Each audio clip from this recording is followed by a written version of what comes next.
I've been a park ranger at this station for over 30 years. My name's Clancy, and if you're reading this, you're probably the poor soul they've assigned to replace me when I retire. Or maybe you're just curious about what it's like to work in the middle of nowhere, surrounded by trees that have seen more years than anyone alive. Either way, you've got my attention. First, let me tell you a bit about myself. I wasn't always the grizzled, gray-bearded man you'll find sitting in the old swivel chair at the station.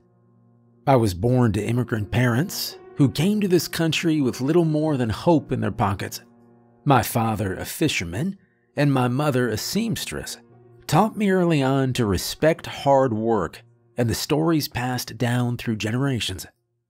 We didn't have much, but we had stories.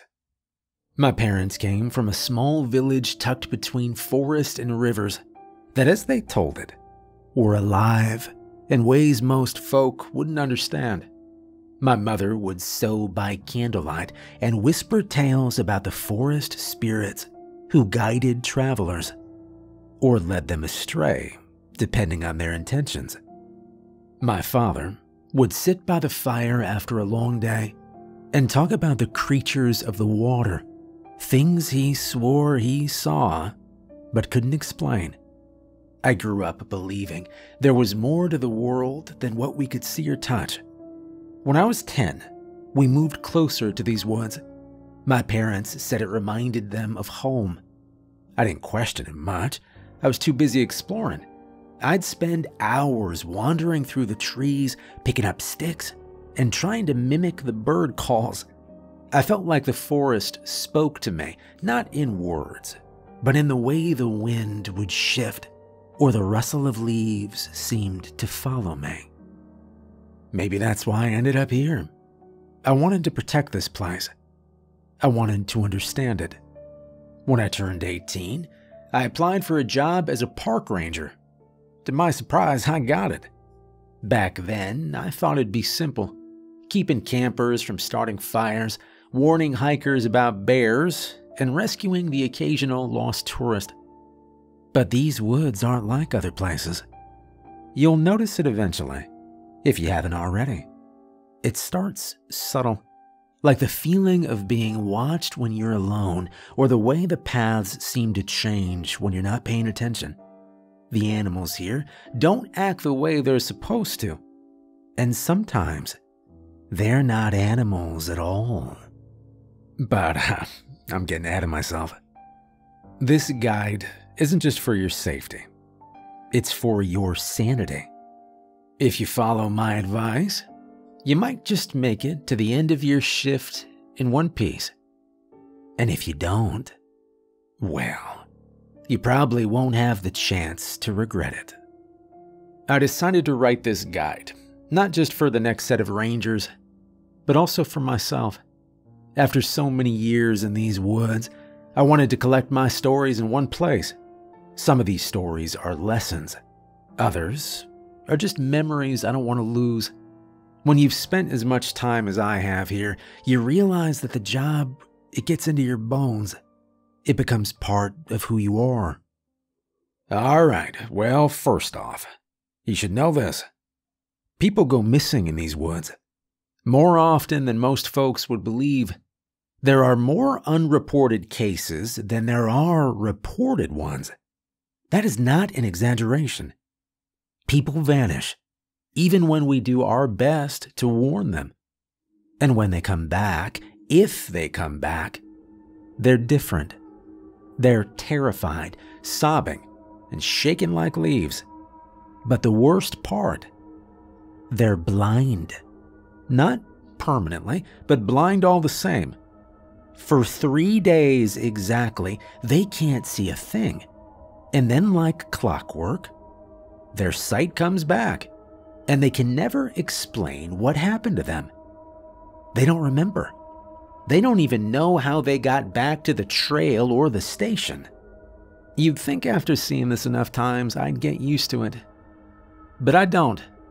There's something deeply unsettling about watching someone stumble out of the woods, tears streaming down their face, hands reaching out for something they can't see. I know how this sounds, like I'm trying to scare you. Maybe I am a little. You should be scared. These woods aren't right. There's something about them that doesn't fit with the rest of the world. Something strange and old and unexplainable. But it's not all bad. The station itself is a cozy place. Coffee pot's always full, free too, which is a perk of the job. The break room has a dartboard, and while I'm no pro, I've won more games than I've lost. On slow days, when the woods are quiet, we'll play a few rounds, laughing and taking jabs at each other. It's a kind of banter that makes the job bearable. Then there's the lake. On my off days, I grab my fishing pole and head down there. The water's so still, it's like glass, reflecting the trees and sky perfectly. I don't always catch anything, but that's not the point. Sitting there, listening to the gentle lapping of the water, you'd swear the world wasn't such a strange place after all. Sometimes my coworkers join me, and we'll sit for hours, swapping stories and cracking jokes. It's moments like those that make the job worth it. But no matter how much I try to focus on the good, I can't escape the strangeness of these woods. It's always there, lurking just at the edge of things. The way the paths seem to shift, even when you know them by heart. The way the trees creak and groan, even when there's no wind. I've learned to live with it. Keep one foot in the normal world and one in whatever place this is.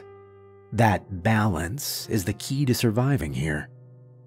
For now, though, I'll leave it at this. The woods are beautiful and dangerous, full of things that will make you fall in love with them and things that will haunt you. If you're stepping into my shoes, take this guide seriously.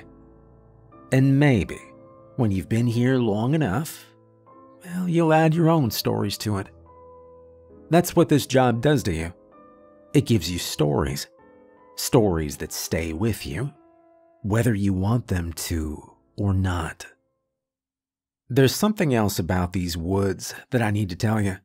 Something I haven't quite wrapped my head around, even after all these years. It's about the coins. They're about the size of $1, maybe a little thicker, and they're scattered all over the woods. You'll find them in the oddest places, wedged between rocks, half buried in the dirt, or even resting on tree branches like someone carefully placed them there. The coins have the words Wonder World LTO stamped across them, along with an engraving of what looks like an old amusement park. Now here's the kicker. There is no amusement park called Wonder World anywhere in the state. I've checked. The closest park of any kind is about 2 hours away, and it ain't called Wonder World. Nobody knows where these coins come from. Each person just finds one. Never more, never less. And it always feels like the coin is meant for them somehow. When you pick one up, and believe me, most people can't resist, you get this strange, almost magnetic pull, like the coin wants you to take it somewhere. And that somewhere is the vending machine out back. Now that vending machine has been here longer than I have, and I have been around for a long time. It sits behind the ranger station, near the edge of the woods, tucked under an awning like it's trying to stay hidden. The machine has the same Wonder World LTO logo stamped on it, with designs of a whimsical amusement park decorating the sides. The words "Try Your Luck" are written across the top in faded, curling letters. But the vending machine doesn't look like something you'd trust. It's old and worn, the paint chipped, and the metal rusting in spots. The lights inside flicker like they're about to give out, and there are no buttons to press. None. Just a slot for the coin, and a place where whatever it spits out will drop. The packets inside the machine are all blank and unmarked. No labels, no brands, nothing to tell you what you're getting. You put the coin in, turn the crank, and wait to see what comes out. Over the years, I've seen all kinds of things come out of that machine. One time, it gave a young man a brass key. He tried every lock in the station and in his car, but the key didn't fit anything. Another time, it gave a hiker a guitar pick. He didn't even play guitar, but he kept it anyway. There's been a tea packet, a pair of dice, a toy car, a vintage playing card, and even a ticket stub for a concert that happened decades ago. But it's not the items themselves that make the machine strange. It's what happens afterward. There are rumors, of course. Stories that make their way through the station and the surrounding towns, like the girl who got the brass key and used it to unlock the door to her dream university. Figuratively, I mean. She got in with a full scholarship. Just like that. Or the guy who got a ticket stub and was promoted at work the very next day. Not all the stories are good, though. I remember one guy, a tourist passing through, who found a coin and couldn't resist trying his luck. The machine spat out a toothpick. Just a plain old wooden toothpick. A week later, he got food poisoning so bad he had to be hospitalized. Then, there was the film director who came out here scouting locations for his next project. He found a coin, used it on the machine, and got an empty film canister.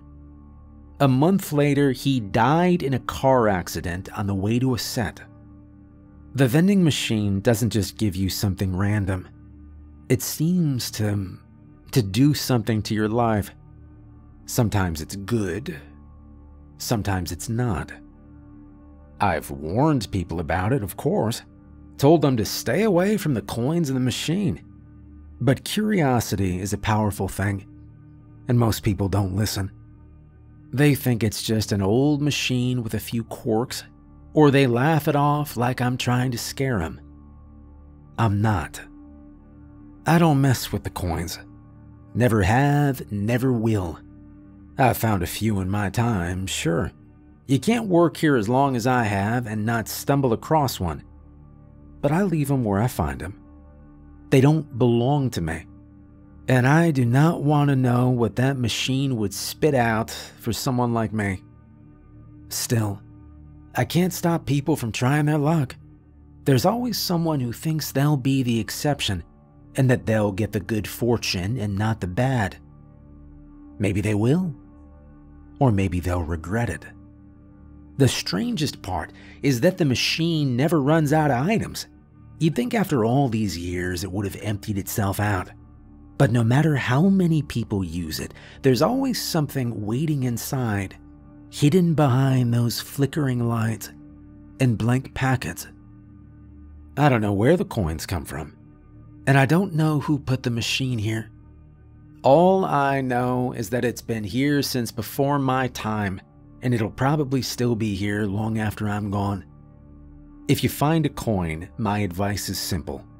Leave it where it is. Walk away. Don't let curiosity get the better of you. Because once you put that coin in the machine, there's no telling what you'll get. And then, there are the dining tables. Well, dining sets, really. 2 chairs and a small square table. Plates, cups, and candles are always neatly arranged on top. Everything looks pristine, like it came straight out of a catalog.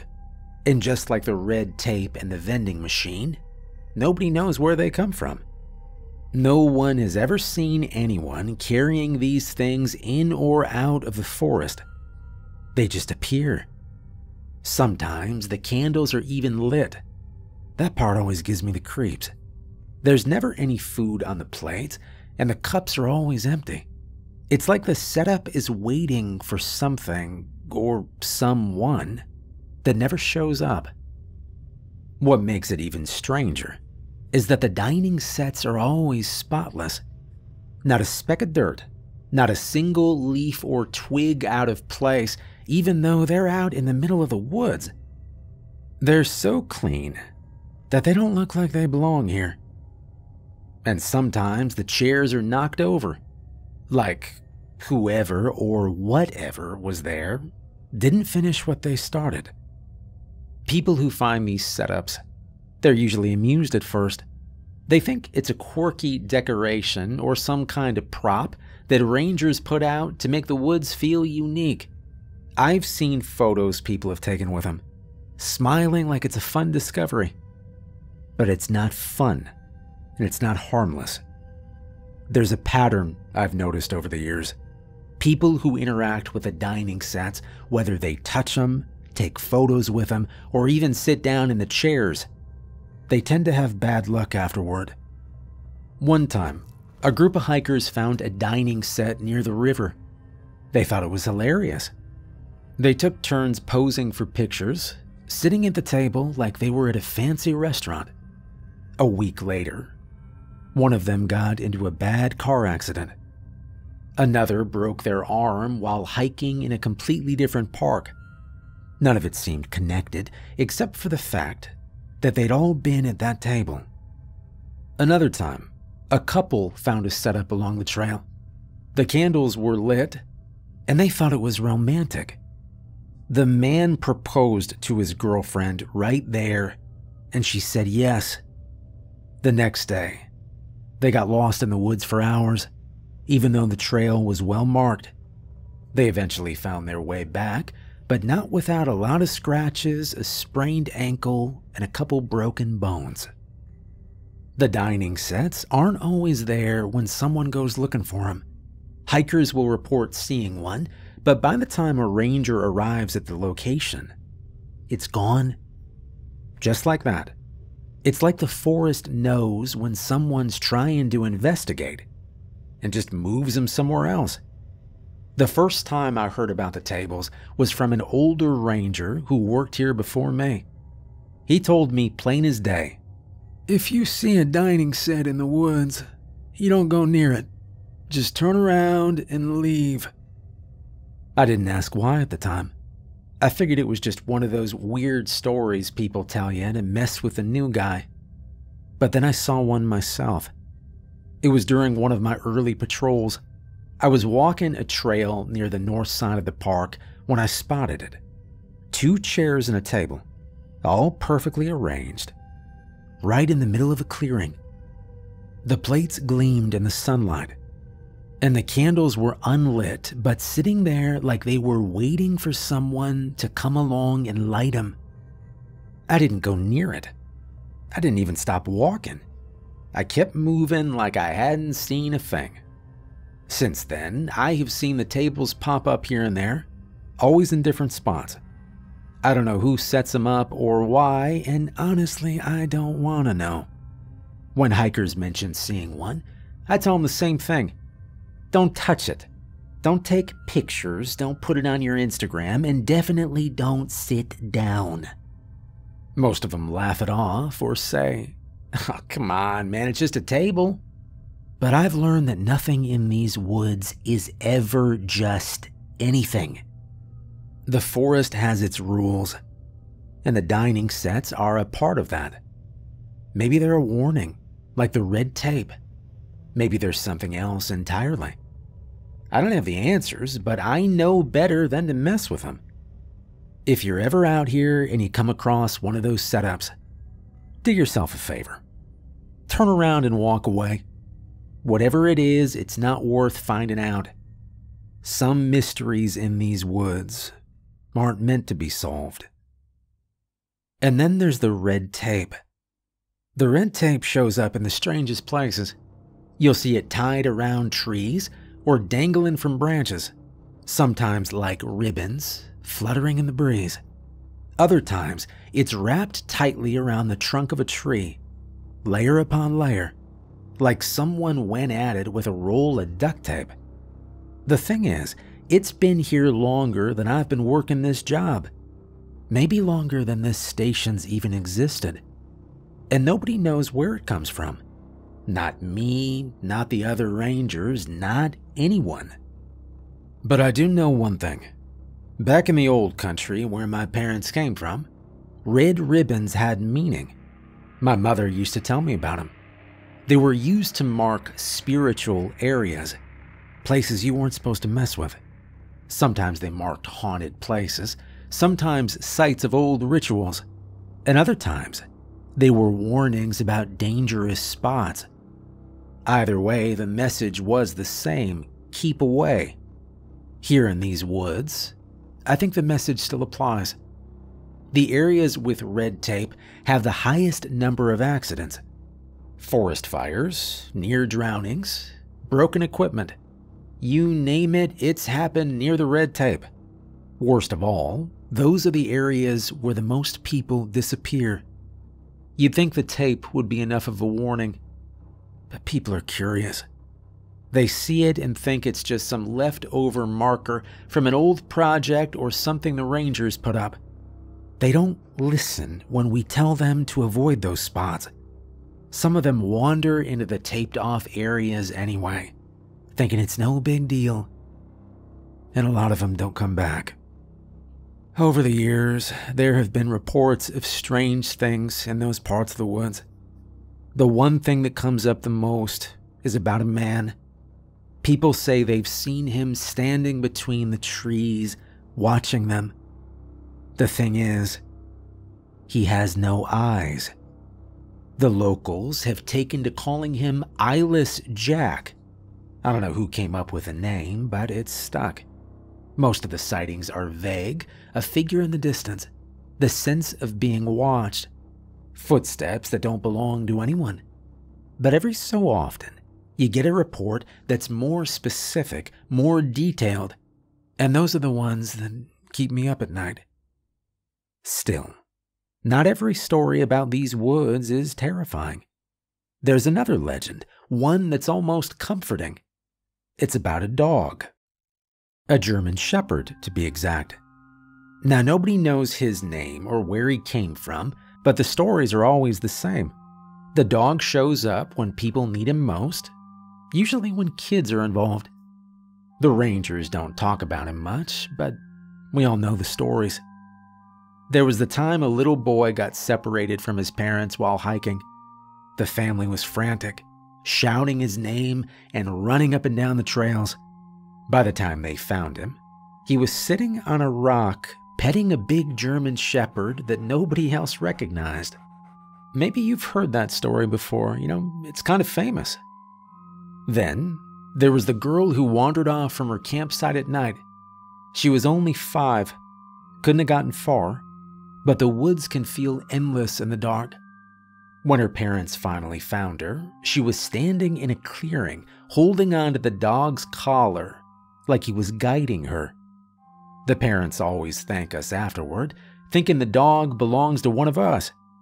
They don't know that we've never claimed him. He's not ours. We have a little ritual for him, though. Out behind the station, near the vending machine actually, there's 2 bowls, one for water and one for kibble. They're nothing fancy, just old metal dishes we keep clean and filled. It's an unspoken rule among the rangers. Even if none of us ever see the dog, we make sure the bowls are ready, just in case. Some of us joke that it's like leaving an offering for a guardian spirit. Others take it more seriously. Whatever the case, we keep the bowls there, and every now and then, we notice the food and water are gone. I like the idea of the dog being real, though. Not just a story, but something out there, looking out for people. In a place like this, with all its strangeness and danger, it's nice to think there's something good, too. One of the worst incidents I've ever seen involved a hiker named Amanda. She was young, fresh out of college, and full of energy. She came into the station with a group of friends, 3 others, if I remember right, 2 guys and another girl.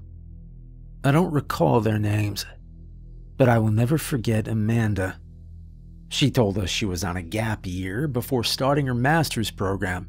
Said she wanted to travel and hike like her dad used to. At first, she seemed like your average adventurous spirit. But the more I talked to her, the more I realized she wasn't taking this place seriously. Amanda laughed at our warnings. Her friends did too. They acted like the woods were a theme park and we were just being dramatic. I had a bad feeling about them the moment they walked out of the station, but I have learned over the years that you can't save everyone. People have to make their own choices. A few days later, I was working an early morning shift. The sun hadn't even risen yet, and the woods were still cloaked in darkness. I was sipping my coffee, going over the day's patrol schedule, when the door to the station slammed open. It was Amanda and her friends. The girls were crying, and the guys looked like they were trying to keep it together, but their faces were pale, their hands trembling. Then I saw Amanda. She was clutching one of her friends, her eyes wide open but unseeing. She was blind. She kept screaming that she couldn't see, and then her voice dropped to a chilling, repetitive chant. In the woods so dark and black, don't look twice for eyeless Jack. She wouldn't stop saying it, over and over, like it was the only thing keeping her grounded.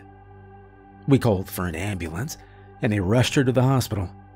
I found out later, just like every other case, Amanda's sight returned exactly 3 days later.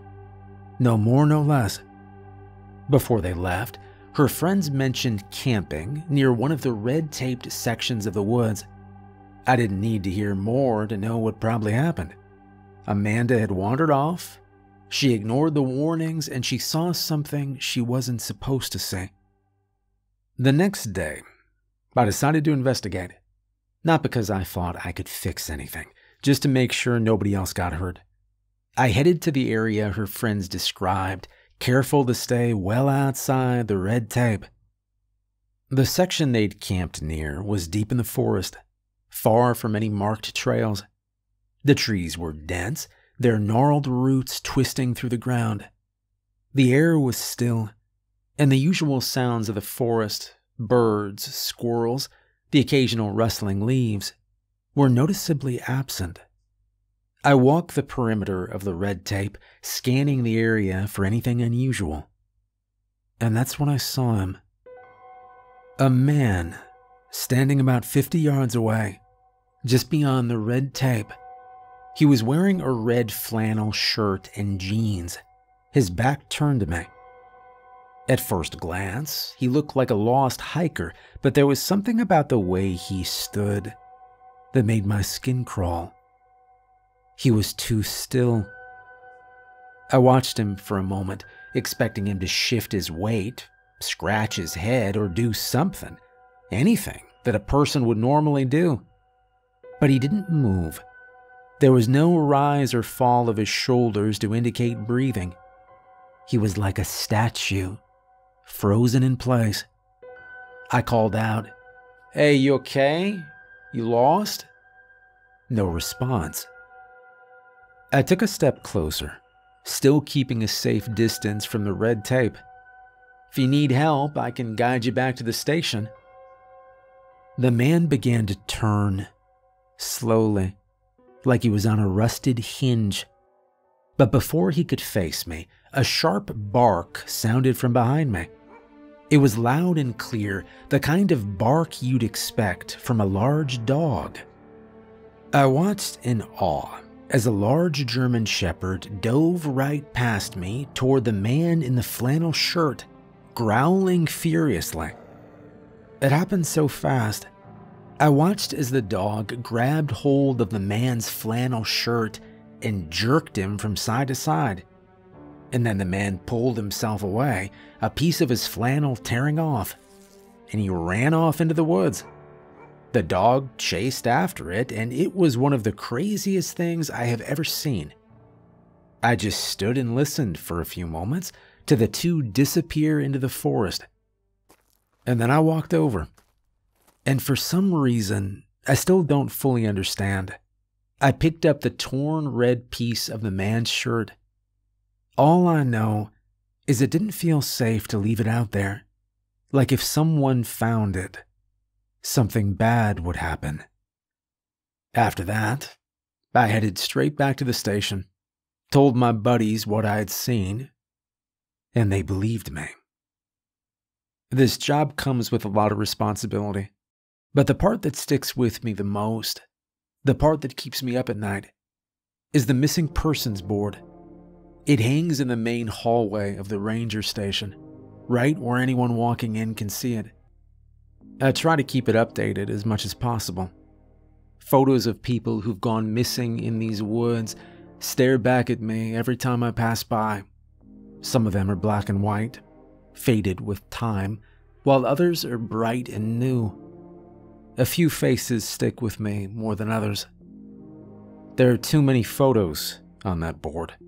Some of the faces belong to people I've met, people I've warned, people I've tried to help. Others are strangers whose stories I've only heard about through search parties and reports. The ones who come back don't always have answers. They just come back different. Blind for 3 days, scared, and never able to explain what happened to them. I do my best to warn visitors. Every hiker, camper, and tourist who walks through the doors gets the same spiel. I tell them about the red tape and how it marks places they shouldn't go. I tell them to leave any coins they find alone and to avoid the vending machine if they see it. I tell them not to sit in any mysterious dining sets, no matter how clear or charming they look. And I tell them to stick to the trails, no matter what. Most of them don't listen. They laugh, nod politely, or just brush me off entirely. To them, these woods are just another place to explore, another notch on their hiking boots. They don't see the danger because they don't believe in it. But belief has nothing to do with it. The woods don't care if you believe in them or not. The coins are still scattered in the dirt. The vending machine still spits out strange items. The dining sets still appear clean and perfect in places they shouldn't. The red tape still warns you to stay away, and Eyeless Jack is still out there, watching from the trees. And then there's the dog. These might just sound like stories to you. Maybe they are. But stories have a way of teaching us things. Back in the old days, people used stories to warn their kids about dangers, to teach them how to survive. My parents' stories about the old country taught me to respect the things I couldn't see and to listen to the signs around me. That's what I'm trying to do with this guide. If you're reading this and you're one of the future rangers here, take my advice seriously. These stories aren't just entertainment.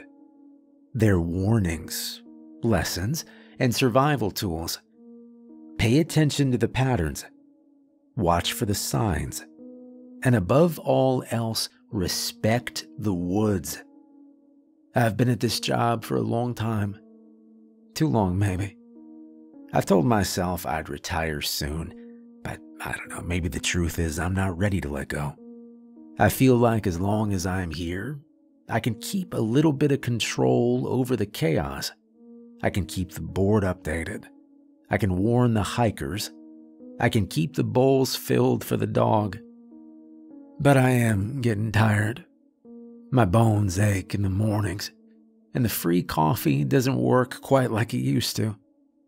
Someday soon, I will have to pass this job on to someone, and I hope whoever takes my place will read this guide and remember what's important.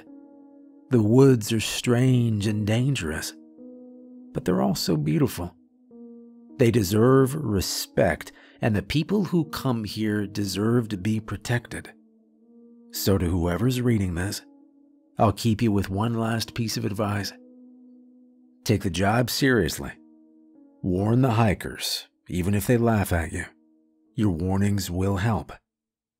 I wish we could protect everyone, but we have done good here. Our ranger team has saved more people than I can count. If a hiker goes missing, you call it in immediately and you make absolutely sure you search in pairs of twos, never alone, ever. We've lost too many of us that way. Missing hikers can be saved, but you gotta be quick, search in pairs of two, and keep your wits about you. Oh, and watch out for the coins, the tape, the dining sets, and everything else that doesn't belong. When you see anything like that, call it in immediately and keep the hikers away from it. And don't forget to fill the bowls out back. As for me, I'll stick around as long as I can, and the rest will be up to you.